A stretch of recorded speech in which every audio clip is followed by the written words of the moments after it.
Hi, my name is Kristen, and I give permission for this video to be posted online as part of the Gender Stories project. My gender story has to do with identity, just personal identity. I was a model and an actress many years ago, about 20 years ago, and I did not feel very feminine, and I didn't feel very sexy, and I didn't feel like I was getting the right jobs or any jobs other than hand modeling or foot modeling. I felt like I just wasn't good enough. And so I did what everybody else in Hollywood did at the time, and I had breast implants put in at the ripe old age of 23. And funny how as soon as I got recovered from my surgery, I got all the jobs that I had been hoping for all along. And I modeled for Playboy, and I was in several big movies, and I had a real career starting.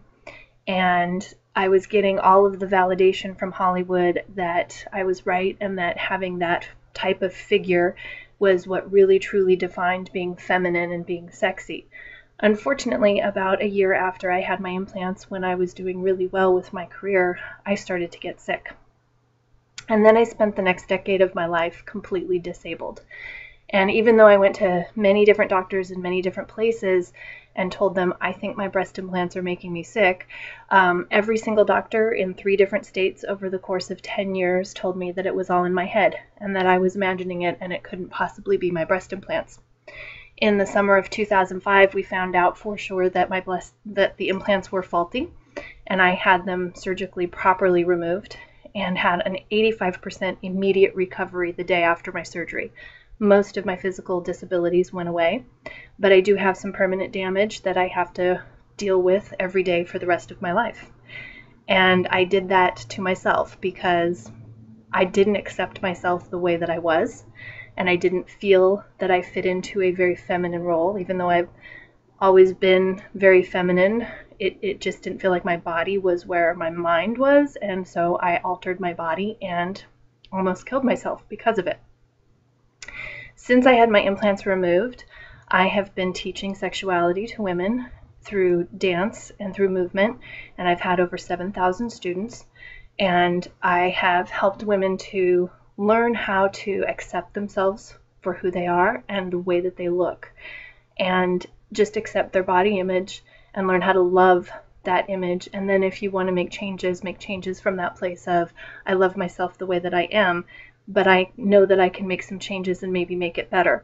I also discourage people from doing any kind of surgical alterations unless they're really necessary, physically necessary, not mentally necessary, because there's so much information that's misinformation and a lot of things that are not being told. It's very dangerous to go into any kind of body alterations without knowing everything from both sides. And I don't believe the medical community, not because they're lying on purpose, but because they're purposely misinformed by the companies that make these products. Medical devices, especially for plastic surgery, are not really very safe. I learned a lot through the course of my 15 years now, actually it's been over 15 years since having the implants, and I learned a lot about my own identity and about my own gender and about what it means to feel feminine.